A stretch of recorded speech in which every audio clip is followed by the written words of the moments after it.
We have some selections from Stephen Jay Gould's article, The Panda's Thumb. Stephen Jay Gould was a 20th century American paleontologist, biologist, wrote a lot about evolution, and he writes in this selection against the argument from design, writes from the broadly Darwinian perspective. The thrust of the argument is, when you understand how adaptation, when you understand how natural selection actually work, the best inference is not to an intelligent designer, a divine craftsman, a supremely rational or supremely powerful artisan. That's actually not the best inference. The best inference is to, here again, a random, blind process that over time brings about, by way of very small, very incremental changes, brings about structures that are adequate, but certainly not optimal. They can be used for such and such end, but they're definitely not the optimal way of bringing about that end that a divinely rational, a supremely rational, or a supremely powerful artisan would employ. A kind of divine engineer would not do things in such an inefficient way that involves an awful lot that is superfluous, and an awful lot that just ends up serving no purpose.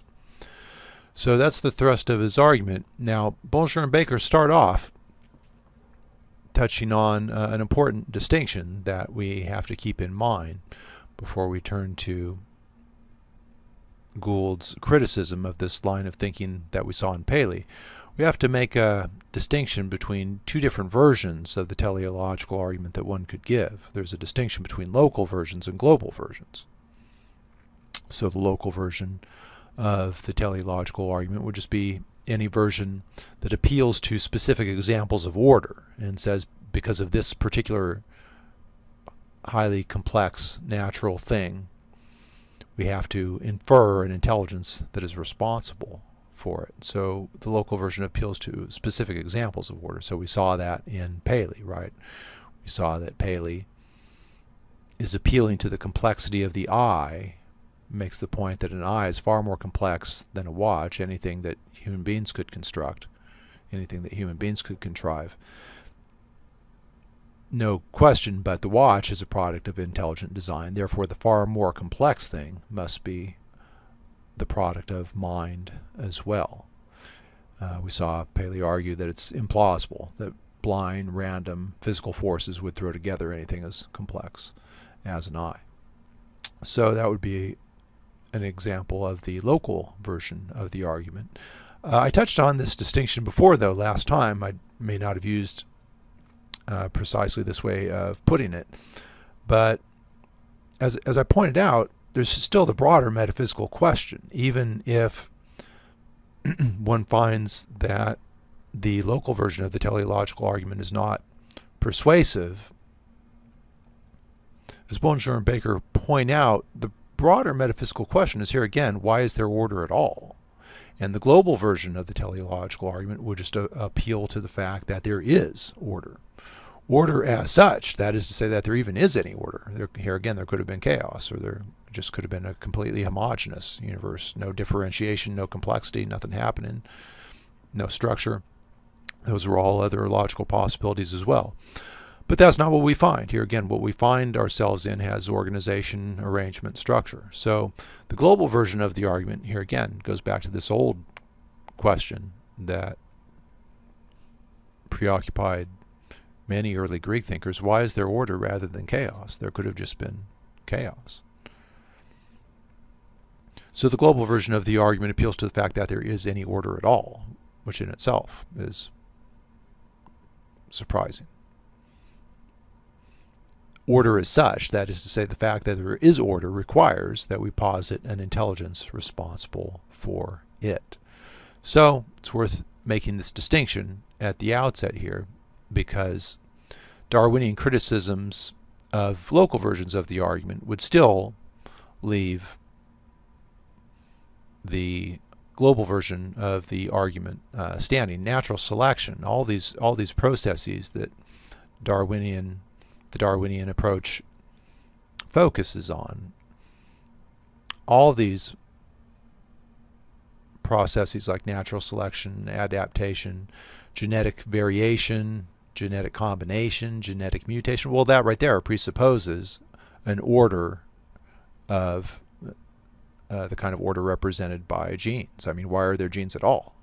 Why is there anything as complex as that in the first place? So natural selection, adaptation, this presupposes, even if it is, as Gould argues in our passage, a rather clumsy, suboptimal process that produces an awful lot that's superfluous, an awful lot that ends up conferring no fitness advantage at all, even if it's not the way that that we might think a divine craftsman would do things. It still presupposes some broader framework of order. Here again, natural selection depends on genetics. Why should there be genetics at all? So even natural selection, as characterized as it is, by so much that seems to be random, so much that seems to be superfluous, serving no end at all, just clumsy and producing structures that are serviceable.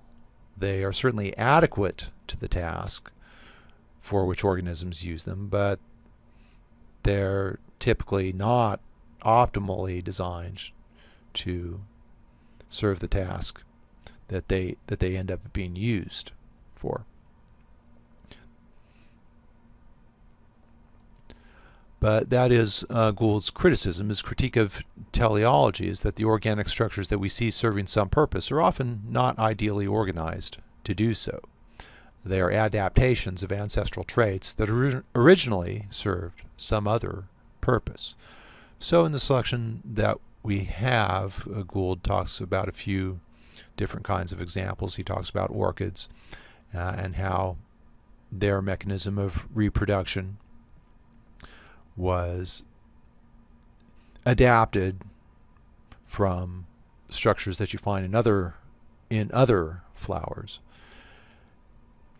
Here again, if a divine craftsman, if a supremely rational artisan were crafting structures to serve certain ends, then Gould argues he wouldn't take structures that served other purposes in other forms of life,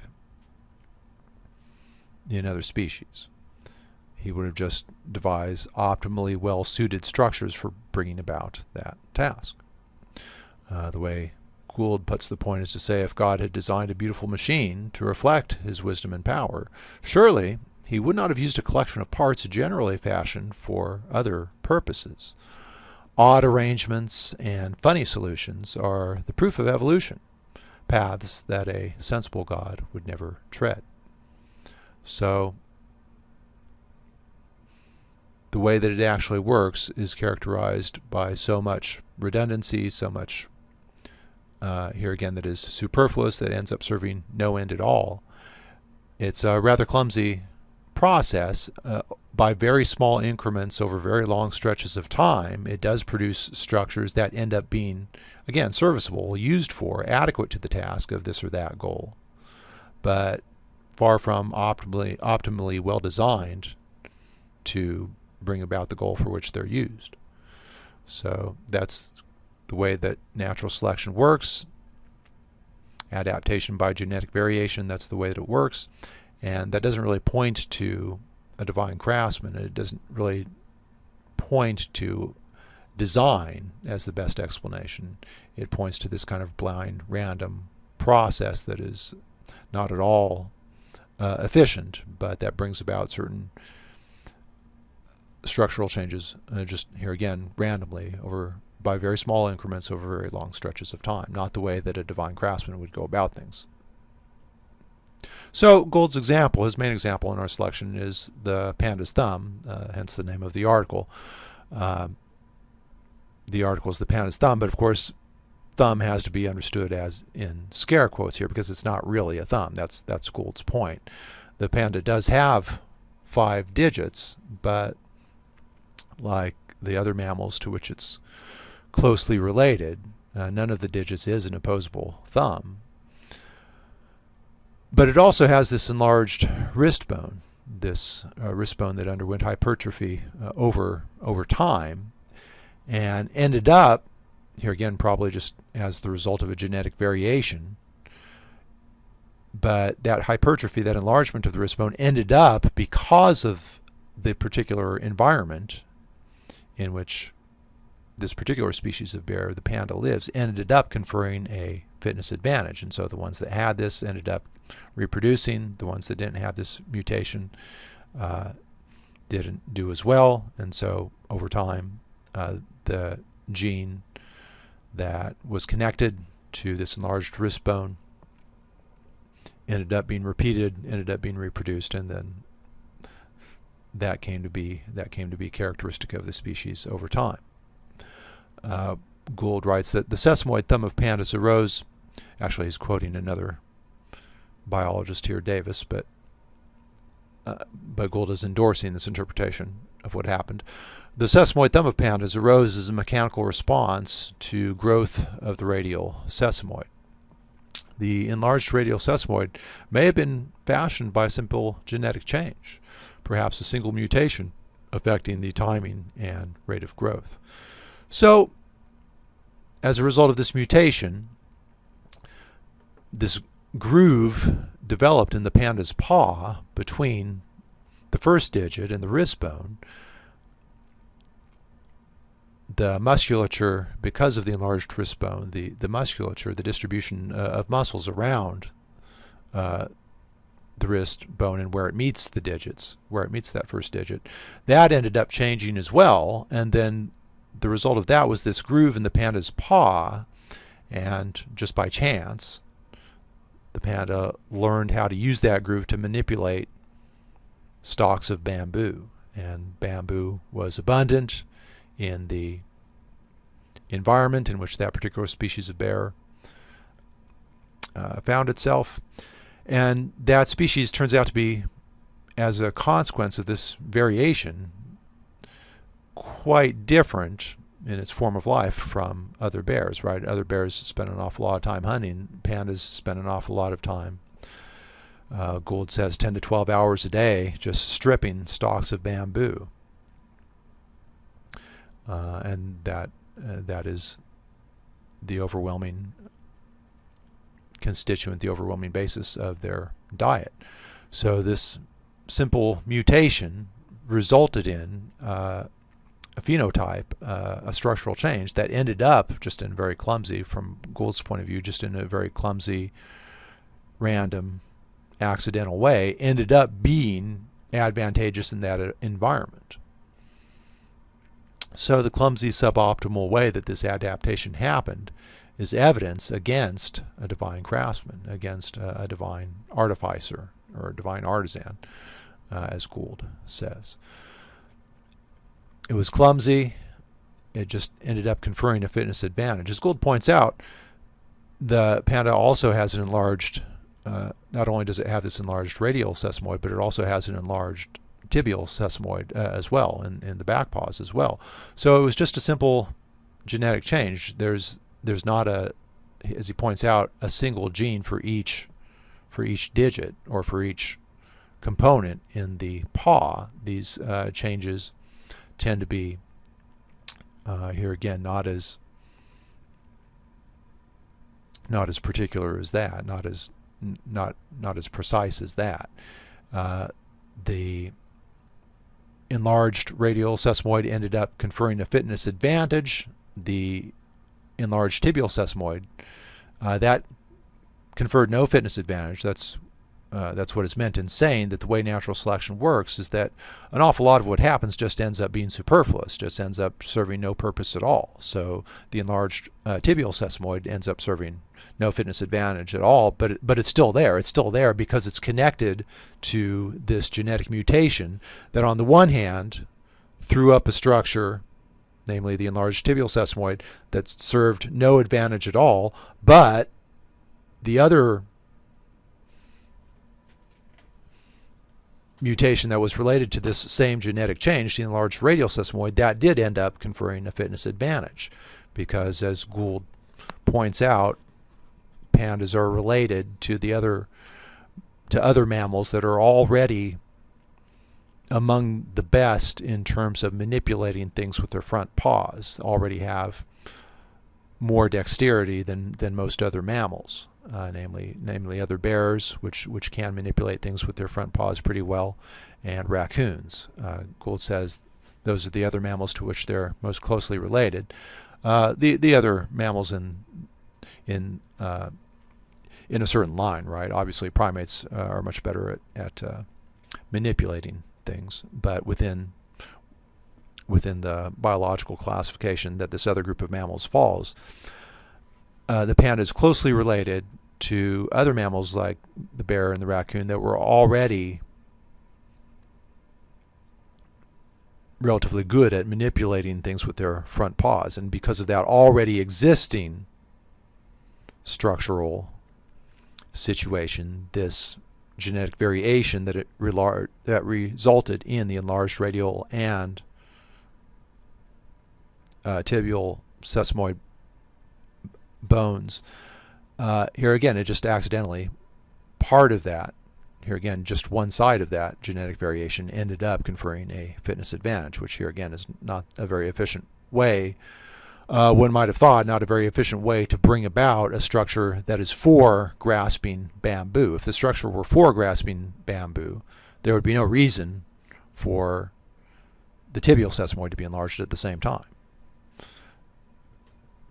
So it's a clumsy, suboptimal chance way that this happened, which supports the best inference, supports as the more likely inference that the process is random, and not what we would associate with mind, not what we would associate with a divine intelligence. That's not the best inference, according to Gould, according to the broadly Darwinian perspective on things. Okay, so that's the thrust of the argument. Now, here again, I said it was last time, to Paleys' credit, that even though he was writing before Darwin, he seems to have anticipated many of the objections that would later come from the evolutionary biological approach to these kinds of issues. It seems like Paley has anticipated this objection, if you go back and read carefully through our selections. Paley acknowledges that oftentimes a man-made contrivance is not optimally well suited to its end, or rather, more specifically, what he says is that the structures that we find in the natural world, Paley is aware of this, that they oftentimes are not optimally well suited to the ends for which they end up being used. So even before Darwin, Paley is aware of this. But he brings that fact back to the other side of the analogy. Suppose you're looking at, here again, go back to Paleys' initial thought experiment. You're walking on the moors, and on the heath you find a watch. Now, with respect to the question, how did that come to be here? The answer that you might have given if it were a rock, oh, it was just thrown together by random physical forces. Gravity, the laws of motion, the laws of thermodynamics, the laws of hydraulics, all the kinds of causal laws that the sciences discover. They just randomly threw together a rock. That would be plausible. But that same explanation for something as complex, something as intricate as a watch is not plausible, right? That was Paleys' initial thought experiment. Okay, well let's extend that thought experiment. Suppose in the watch you find that, well, the watchmaker who made this wasn't really a very good watchmaker. There are a lot of parts in here that are not optimally well suited to their end. There are even parts here that are superfluous. This didn't really need to be here. There's some more efficient way that he or she could have done this. Maybe a better engineer, maybe a better watchmaker happens upon this watch and says, oh, this wasn't necessary. There's a much more efficient way to do this. Okay. Would you therefore infer that the watch was not made by someone? No. That's Paleys' point, right? From the fact that a man-made contrivance is not optimally well suited to its end, we wouldn't conclude that it wasn't designed. So compare an antique watch and a digital watch. The means employed are quite different, of course, and the means are adapted to the purpose of telling the time from earlier technology. So the two things have the same purpose. They bring about the purpose in quite different ways. But here again, you wouldn't infer that, therefore, one or the other wasn't designed. They're just two different designs. The means employed are quite different in the two cases, and the means are adapted to the purpose of telling time from earlier technologies. For example, in the case of the antique watch, the wheel, here again, think back to that photograph that I had in the last set of slides, that photograph of the inner structure, the innards, the inner working of a watch.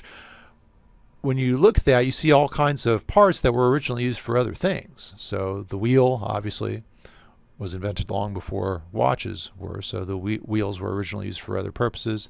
Everything that you see in there, levers, gears, springs, all those were originally used for other things before there were watches.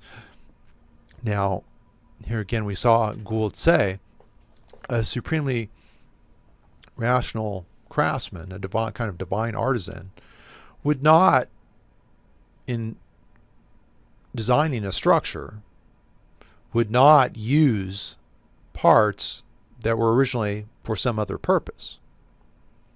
Well, here again, just apply that same reasoning to the other side of the analogy, right? The watch, all of its parts were originally used for other purposes, right? Pretty much all of the parts of the watch, the levers, springs, screws, wheels, all those gears, all those were used for other purposes originally, long before there were watches. But you wouldn't, here again, just because the watchmaker used parts that were originally used for other purposes, you wouldn't therefore infer that the watch wasn't made by someone. You wouldn't therefore infer that the watch wasn't designed by someone. So Paley has already anticipated this kind of objection. Paley writes, nor would it bring any uncertainty into the argument. Here again, the argument being, if you happen upon a watch, you would infer that somebody had designed it. You would infer that some intelligence had made it. You wouldn't infer that it was thrown together by random physical forces, right? And nor would it bring any uncertainty into the argument if there were a few parts of the watch concerning which we could not discover or had not yet discovered in what manner they conduced to the general effect. So here again, suppose a better watchmaker finds this watch and sees that all kinds of things in it, in its design, could have been done more efficiently, could have been done more economically. Better parts could have used more efficient parts could have been used for this or that particular function or this or that particular task within the workings of the watch. Here again, you wouldn't infer that the thing wasn't made by someone. And extend, here again, the line of reasoning back to the other side of the analogy. Paley says, we find organic structures in the animal kingdom and plants. We find all kinds of structures that seem not to be very efficient, seem to serve no end at all. So I just gave an example. Here again, the enlarged tibial sesamoid conferred no fitness advantage. Well, how do we know? Here again, how do we know that it doesn't confer some fitness advantage? Maybe we just haven't figured out what that is yet. So this is Paley's line of reasoning. Even some parts concerning which we could not ascertain whether they conduce to that effect in any manner whatever, superfluous parts would not vacate the reasoning which we had instituted concerning the other parts. So here again, even if in this watch there were parts and we can't figure out what they do, we can't figure out why the watch was designed this way. Why did the watchmaker use this particular part? Why is that in there? That doesn't seem to serve any purpose. Well, even if that were the case, you still wouldn't infer that the thing wasn't designed by somebody. And Paley extends that line of thinking to the other side of the analogy. In the natural world, in plants and animals, if we find structures that seem superfluous, it doesn't follow that the organic structure in its totality isn't the product of design. It may be we haven't discovered the purpose. Maybe there is a purpose that we just haven't discovered, and it's actually not superfluous. That's one possibility. Another possibility is that it is superfluous. It ends up serving no end. But here again, in the case of the artifact, and in the case of the contrivance of human design, you wouldn't therefore infer that the thing wasn't designed. The indication of contrivance remains the same with respect to them. That is to say, with respect to things like watches. The indication of contrivance remains the same. You find some part, maybe you're a better watchmaker or a better engineer, better mechanical engineer, and you find, oh, this could have been done more efficiently, and what is this doing here? This doesn't even need to be here. Well, here again, you wouldn't infer that therefore the thing wasn't designed. And Paley extends that line of thought to the other side of the analogy. If we find organic structures that appear to be superfluous, here again, it doesn't follow that there's no design. So Paley anticipates many of the objections that eventually Darwinians would bring against the inference to intelligent design.